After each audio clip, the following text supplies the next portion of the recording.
저는 오늘 기근과 아브라함이라는 제목으로 함께 말씀을 나누겠습니다.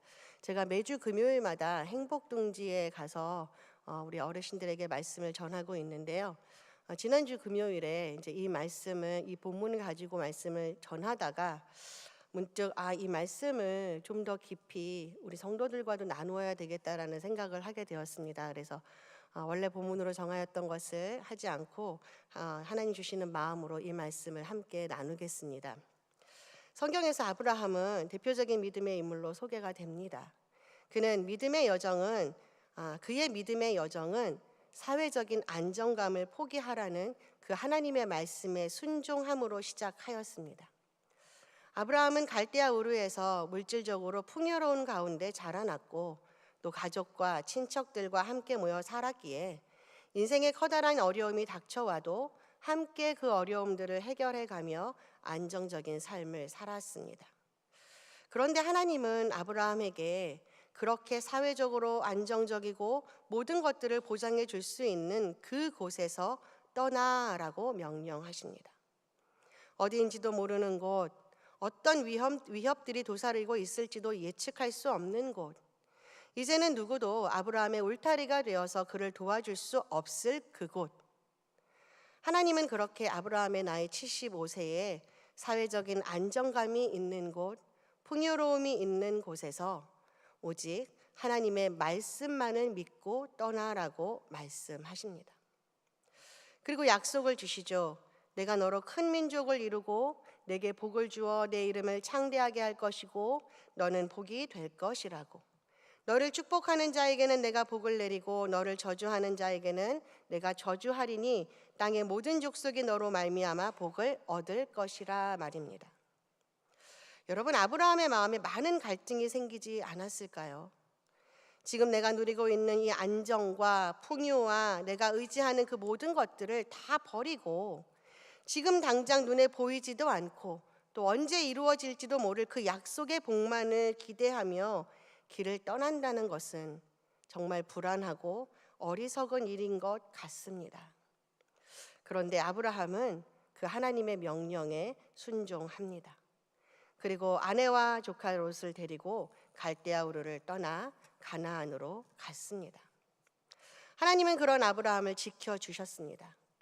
아브라함은 갈대아 우르를 떠나서 하란에 잠시 머물러야 했지만 하란에서 하나님이 약속해 주신 그 땅, 하나님이 명령하신 그 땅, 그 가나안 땅에 들어갈 때까지 광야에서 길을 만드시고 물을 주시는 하나님을, 강도 때와 이리 때로부터 지켜주시는 그 하나님을 경험하였을 것입니다.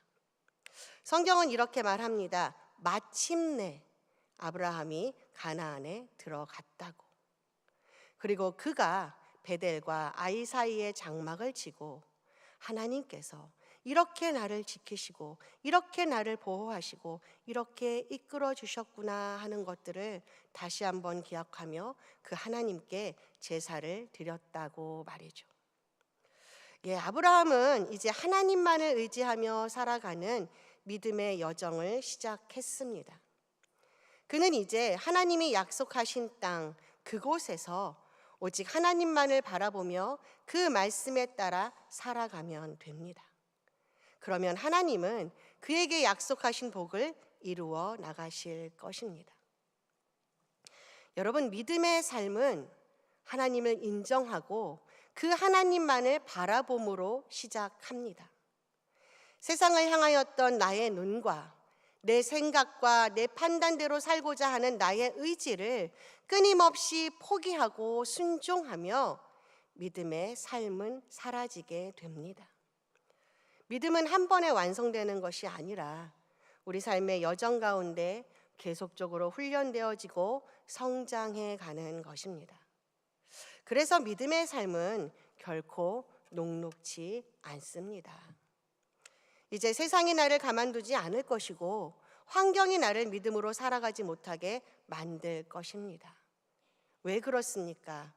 믿음의 삶은 세상의 가치로 살아가는 삶이 아니기 때문입니다. 믿음의 삶은 세상과 다르기 때문입니다. 믿음의 삶은 오직 하나님의 약속을 붙잡고 그 말씀에만 순종하며 살아가는 삶이기 때문입니다. 이제 믿음의 여정을 시작한 이 아브라함 역시 하나님의 약속을 붙잡고 가나안에 들어갔습니다. 그리고 지금까지 인도해 주신 그 하나님께 감사의 예배를 드렸습니다. 그러나 가나안에서의 그의 삶은 결코 녹록지 않았습니다.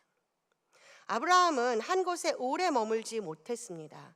그 땅 가운데 거류하고 있던 원주민들로 인하여서 어려움을 당했던 것이죠.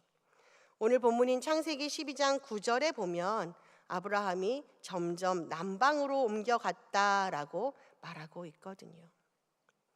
아니, 왜 하나님이 이 땅을 나의 자손들에게 주시겠다고 약속하셨는데 왜 이 땅에서 우리 가족이 어려움을 당해야 하는 것일까?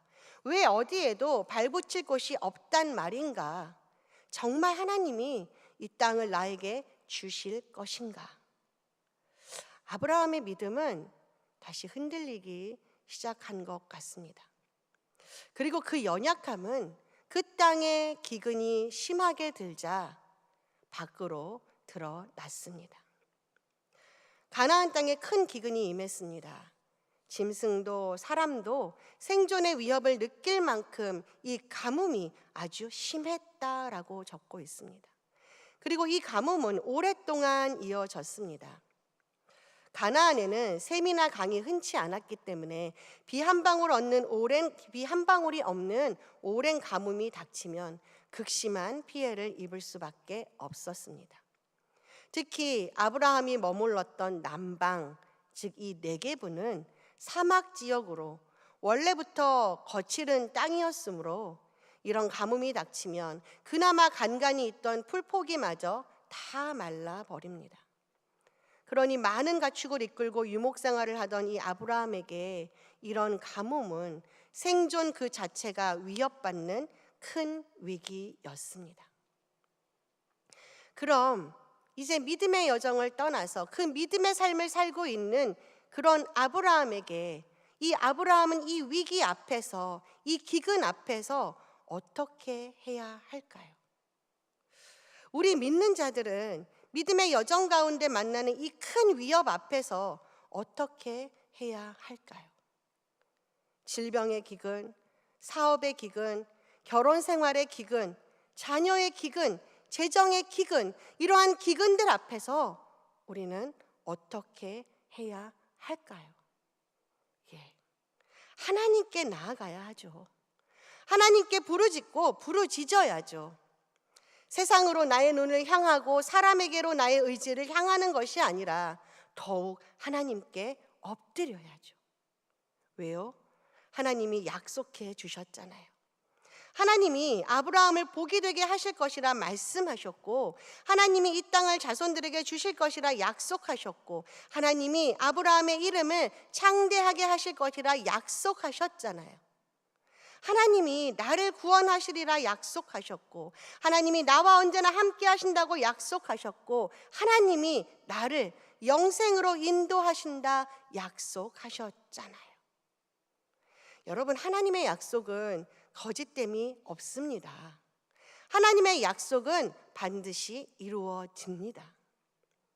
그러므로 아브라함은 내 삶에 지금 말할 수 없는 고난이 닥쳐왔다 할지라도 하나님의 말씀을 믿고 믿음으로 나아온 곳에서 그 믿음으로 인하여 고난을 만난다 할지라도 하나님을 더욱 온전히 의지하며 하나님께 나아가야 하는 것입니다.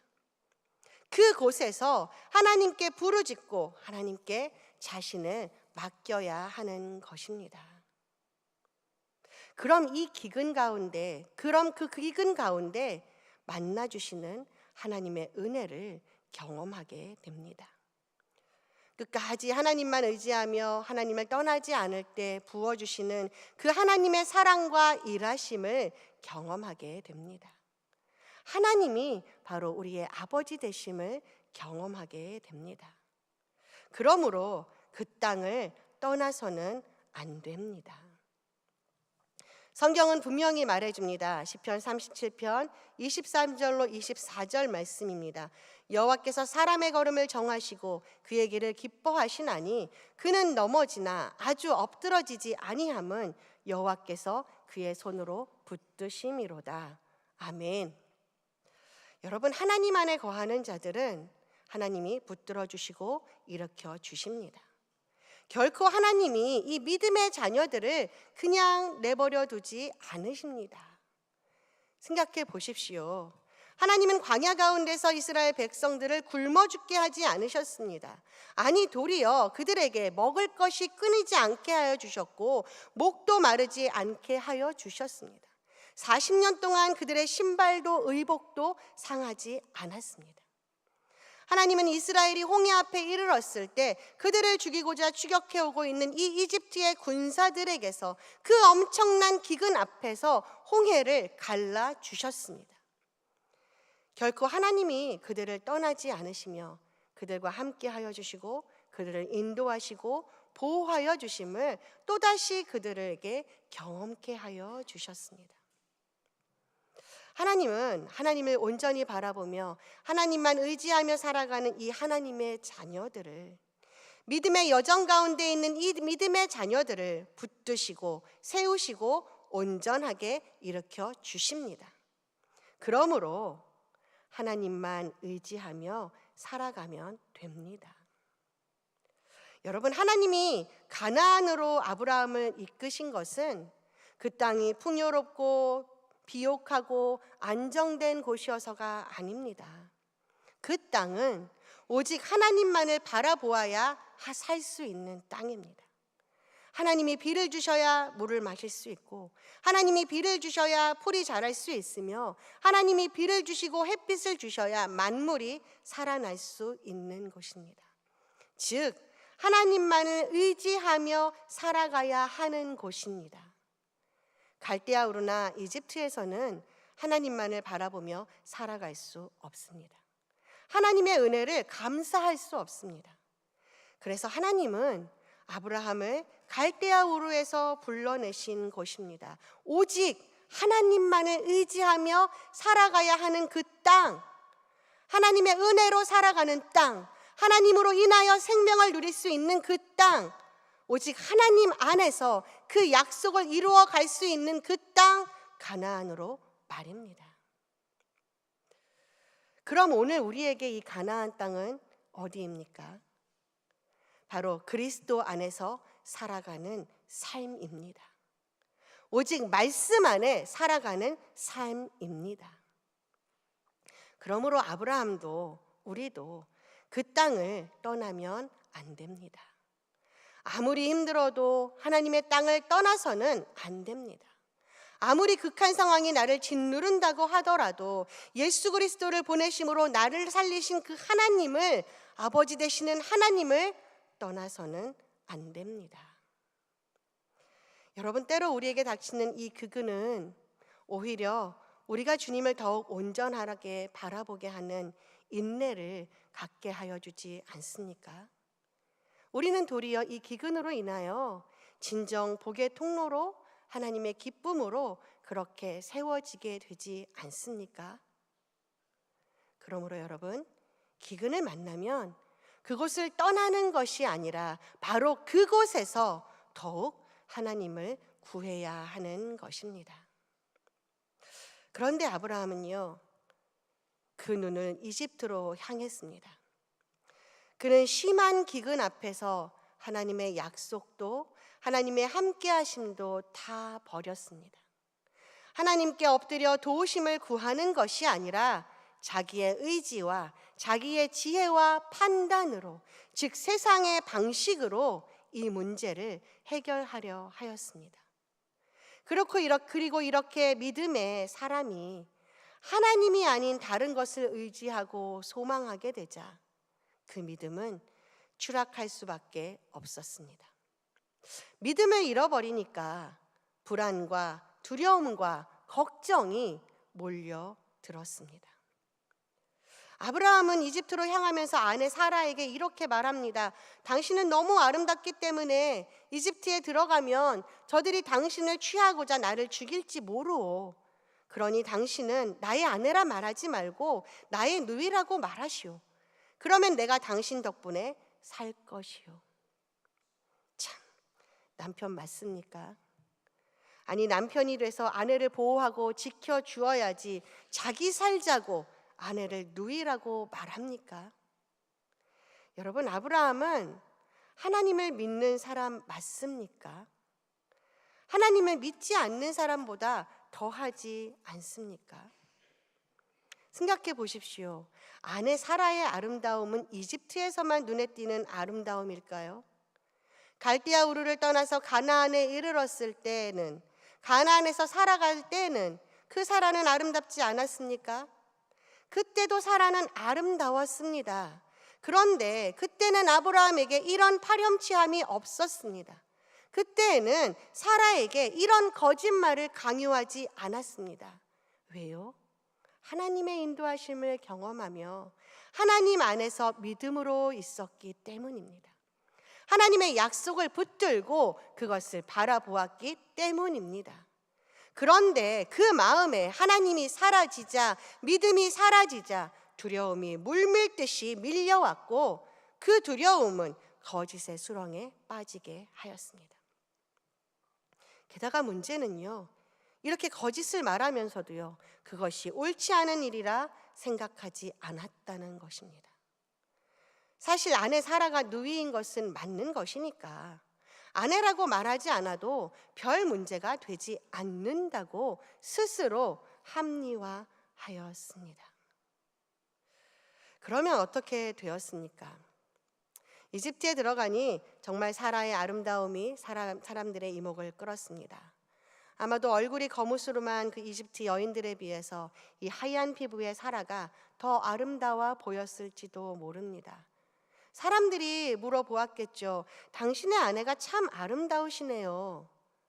그러면 아브라함은 이렇게 말합니다. 아, 이 여인은 내 아내가 아니라 내 누이입니다. 누가 거짓말을 하라고 부추기지 않았습니다. 자기 안에 있는 믿음이 사라지자 결국 스스로 거짓말의 수렁에 빠져서 이 거짓말을 하고 있으면서도 그것이 문제가 되지 않고 있습니다.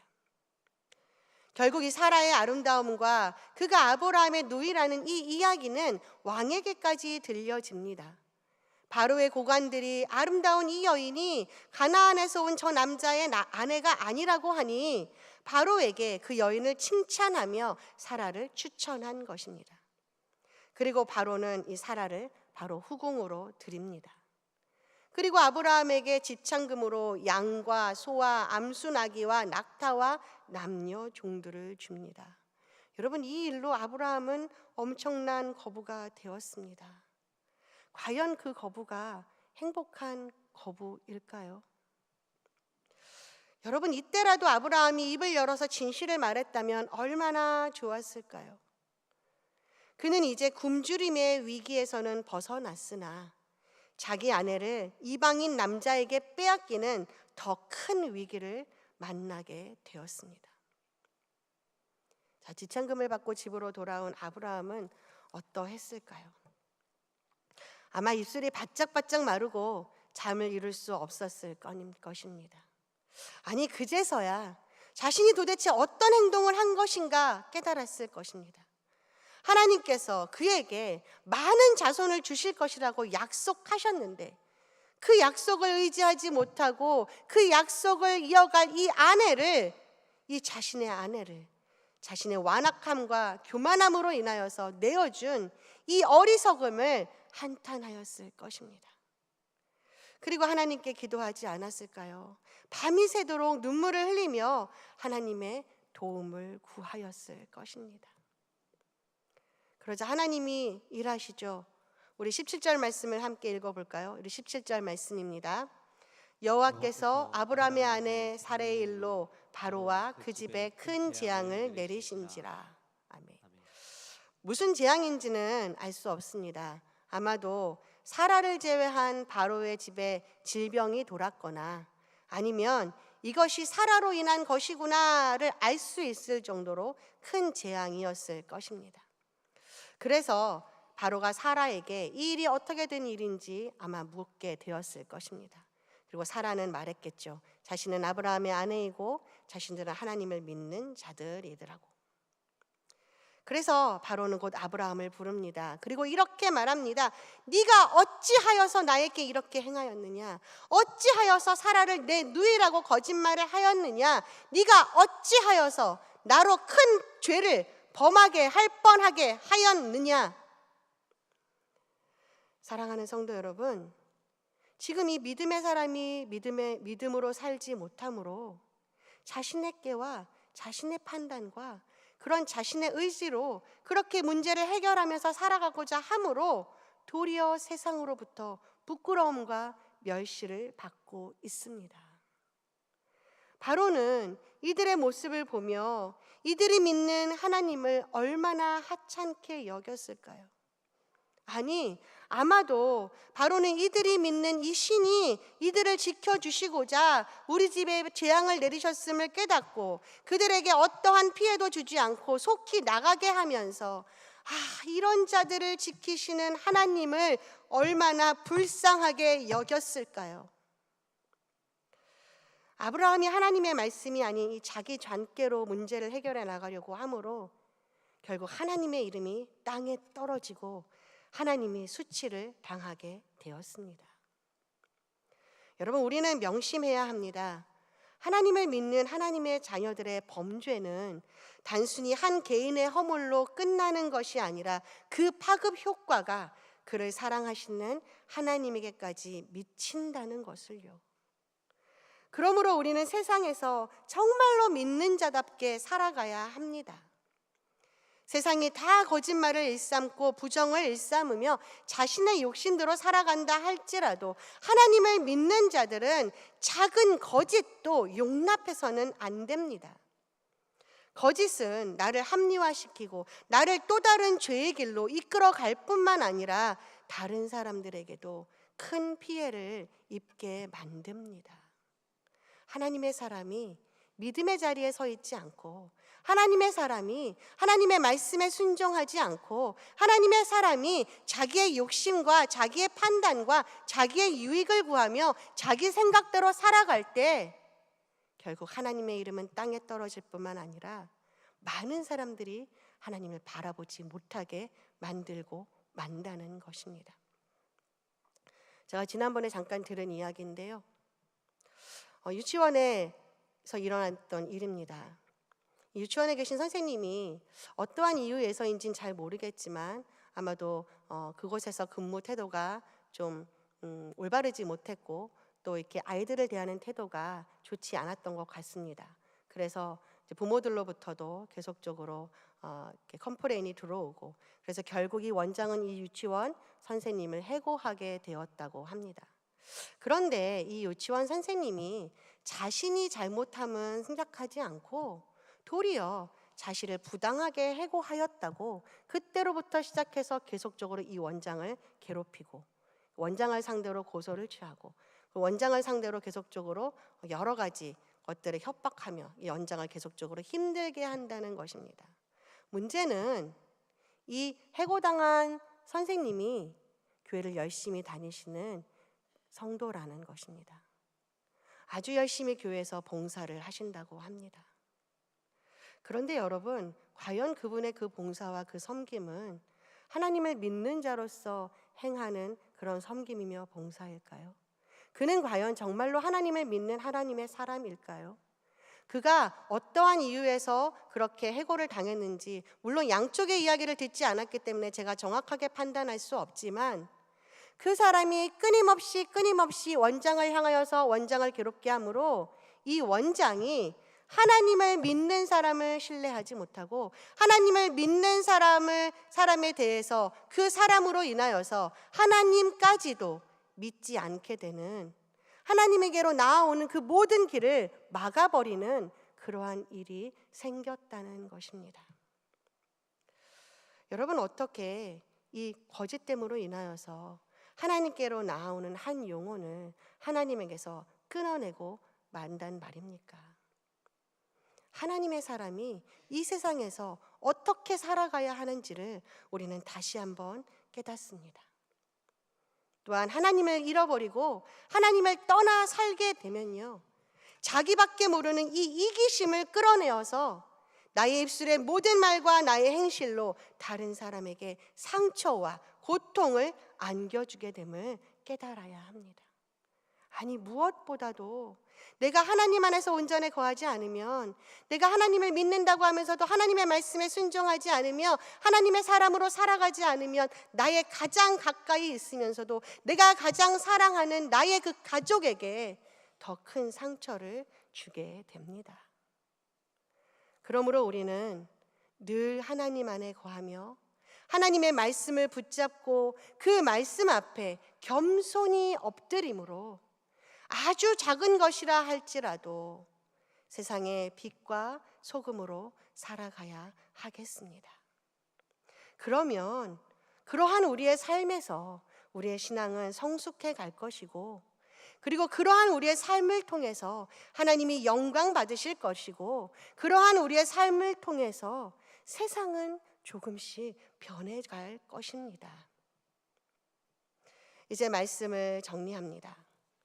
사랑하는 성도 여러분, 오늘 아브라함이 기근을 만나게 되었을 때 행한 이 모습들을 보면서 지금 나의 믿음을 돌아보았으면 좋겠습니다. 나는 지금 내 삶의 기근 앞에서 어떻게 살아가고 있습니까? 혹여 이 기근으로 인하여서 애굽을 바라보고 있지는 않습니까? 아니, 애굽으로 들어가지는 않았습니까? 그러나 하나님의 자녀들은 하나님 안에 있어야 안전합니다. 하나님 안에 있어야 평안합니다. 하나님 안에 있어야 기근을 이겨낼 수 있습니다. 고난 속에서도 나의 어리석음을 깨닫고 하나님께 엎드리면 우리는 회복됩니다. 하나님의 자녀로, 믿음의 자녀로 온전히 세워집니다.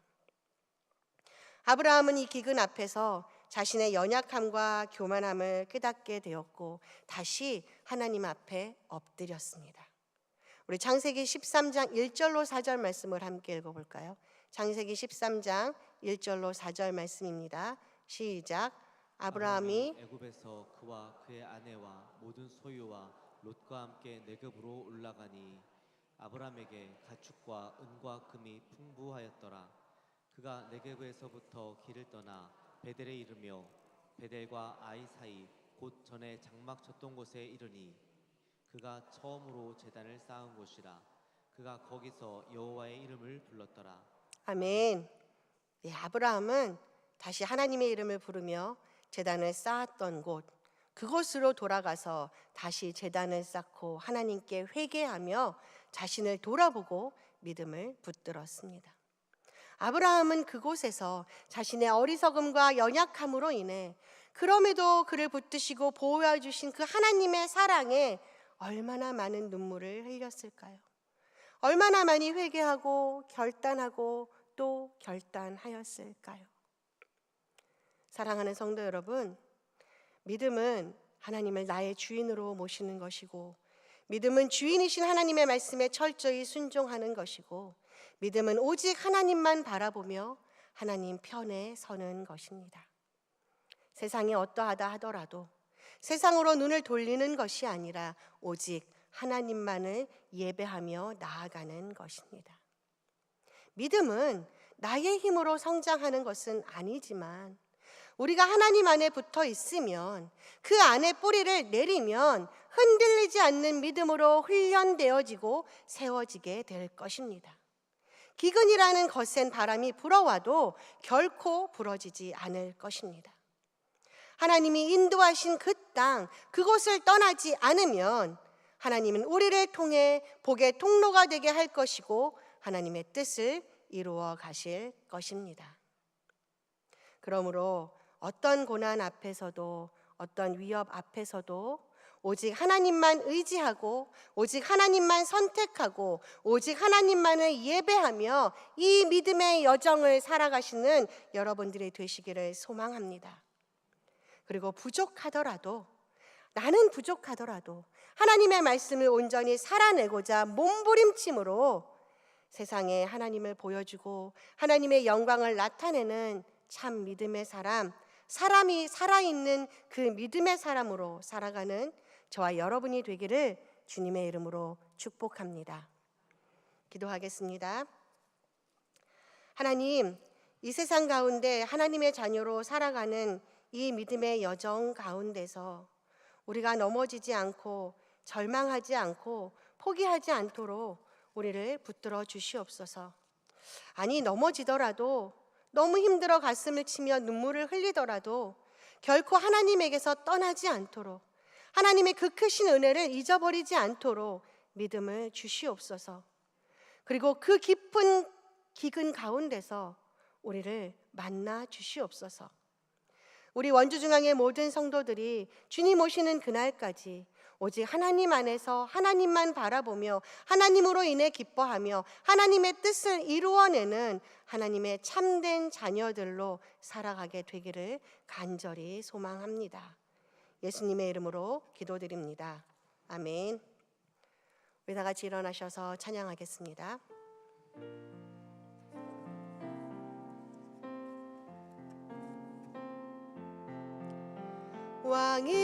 왕이신 나의 하나님, 내가 주를 높이고 영원히 주의 이름을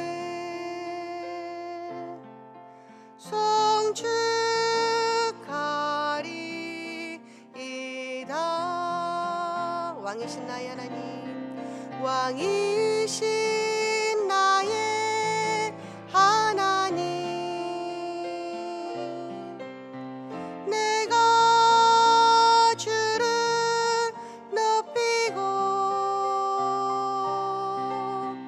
영원히 주의 이름을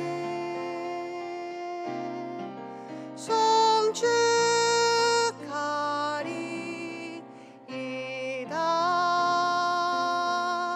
아멘. 주기도문 하겠습니다. 하늘에 계신 우리 아버지, 아버지의 이름을 거룩하게 하시며 아버지의 나라가 오게 하시며 아버지의 뜻이 하늘에서와 같이 땅에서도 이루어지게 하소서.